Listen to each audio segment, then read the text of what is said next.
विरोधी पक्ष म्हणून आम्ही हा सगळा आवाज उठवत आहोत। साधारणपणे गेले 2 वर्ष मुंबईवर चाललेला अत्याचार, महाराष्ट्रावर चाललेला अत्याचार आणि महाराष्ट्र लुटण्याचा कार्यक्रम या खोके सरकारने हाती घेतलेला आहे। मुंबईमध्ये धारावी रिडेव्हलपमेंट जो प्रोजेक्ट आहे, धारावीचा पुनर्विकास करणं, कोणाला ह्याचा विरोध नाही आहे। आम्हाला देखील वाटतं, आम्हाला सर्वांना वाटतं की धारावीचा पुनर्विकास व्हावा, तिकडच्या लोकांना आपल्या हक्काची घरं आणि चांगली घरं व्हावीत। पण गेले 1-1.5 वर्ष आम्ही सतत पाहत आलेलो आहोत की भाजपचे जे मालक आहेत, मिंदे सरकारचे जे मालक आहेत, त्यांच्या घशात हीच जमीन नाही तर अजून मुंबई घालण्याचा प्रयत्न हे मिंदे सरकार आणि भाजप करत आहे। त्यांच्या मालकाला हात जोडून लोटांगण घातलेलं आहे। 2-3 गोष्टी मुंबईने आणि महाराष्ट्राने लक्षात घ्याव्या, आपण सर्वांनी लक्षात घ्याव्या।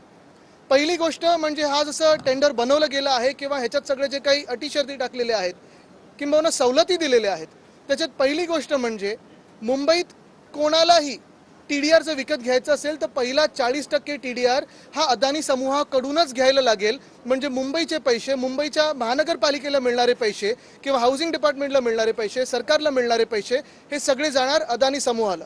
बघा, कुठच्याही उद्योगपतीला आमचा विरोध नाही, कोणी काही चांगलं करत असेल आम्ही विरोध करणार नाही।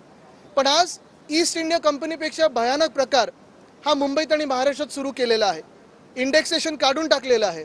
जर तसं पाहिलं गेलं तर आज मुंबईमध्ये टाउन प्लॅनिंग अथॉरिटी 4 की 5 आहेत।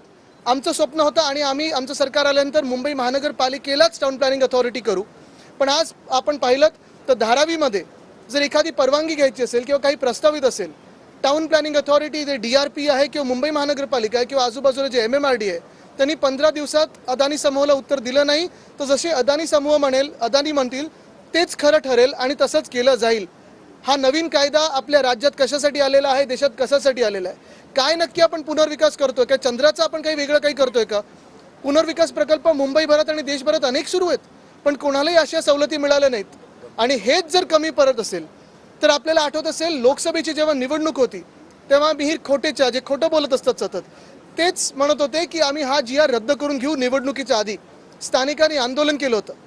हा विषय नाही आहे की कुर्लामध्ये राहतात त्यांना धारावीचा विरोध आहे किंवा धारावीच्या पुनर्विकासाला विरोध आहे। हा विषय नाही की मुलुंडकर जे आहेत त्यांना धारावीकरांचा विरोध करायचा आहे किंवा धारावी पुनर्विकासाला विरोध आहे। मुद्दा हा आहे की ज्या जमिनी दिल्या जात आहेत, मग मिठागरं असतील, डम्पिंग ग्राउंड असेल, ऑक्टोयचा नाका असेल, कुर्लाची मदर डेअरीचा प्लॉट असेल किंवा मुलुंडमध्ये जे प्लॉट दिलेले आहेत, ते किती वर्ष तुम्ही अदानी समूहाला देणार आहात?